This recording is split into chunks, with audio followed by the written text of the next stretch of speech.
mes chers collègues, avant de commencer la présentation du rapport de la nouvelle stratégie d'innovation en autonomie, permettez-moi, et à titre personnel, et du haut de cette tribune, évoquer rapidement la situation actuelle du Liban. Aujourd'hui, je m'adresse à vous avec le cœur lourd. Le Liban, mon pays d'origine, traverse une période tragique de grande douleur et d'incertitude.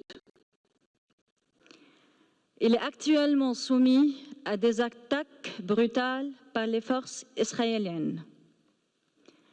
Les civils sont pris au piège dans un conflit qui menace leur sécurité et leur dignité. Les conséquences humanitaires de ces agressions sont catastrophiques.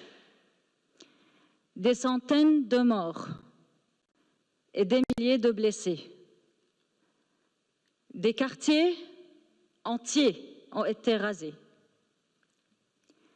Des dizaines de milliers de personnes ont été déplacées, cherchant refuge dans des conditions précaires.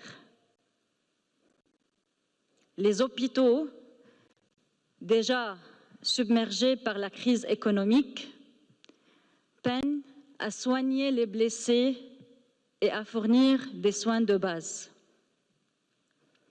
En ce moment, les tensions augmentent.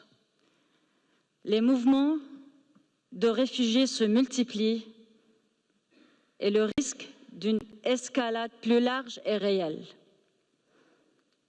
Il est impératif de rappeler à tous les acteurs politiques, locaux et internationaux, que le peuple libanais refuse d'être une victime collatérale de stratégies militaires.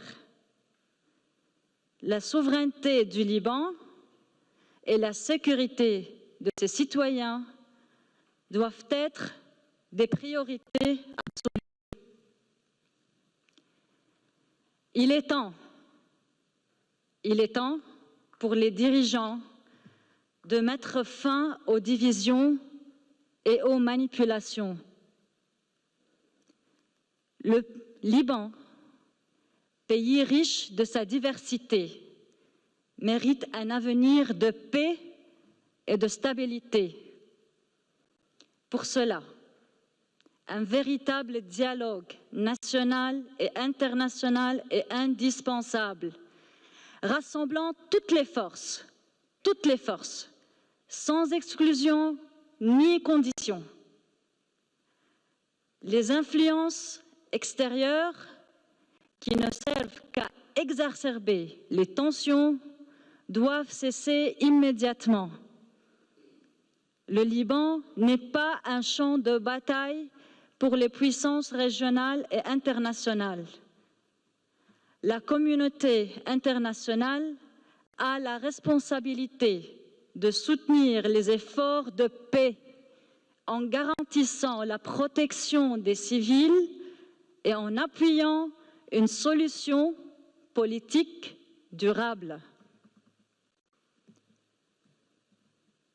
Le Liban, malgré toutes ces épreuves, reste une terre de paix et de dialogue. Nous avons toujours accueilli ceux qui fuyaient la guerre, offert refuge et protection aux plus vulnérables. Et aujourd'hui, ce sont les Libanais qui ont besoin de protection. Nous ne voulons pas la guerre. Je répète, nous ne voulons pas la guerre. Nous voulons la paix, la justice et la dignité. Le droit international et le droit international humanitaire doivent être respectées en toutes circonstances. Dans ce contexte, j'appelle donc la communauté internationale à redoubler d'efforts pour parvenir à un cessez-le-feu. Je veux que nous nous rappelions que nous, le peuple libanais, nous sommes un peuple fort, uni par des siècles de courage et de résilience. Les récents événements ont causé des souffrances et des dégâts immenses. Pourtant, malgré ces épreuves, je suis convaincue que nous trouverons la force de résister et de surmonter cette guerre. Et je terminerai par cette phrase: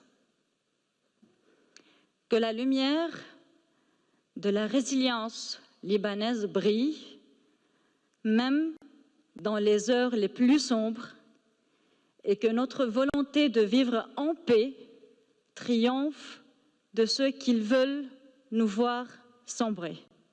Merci.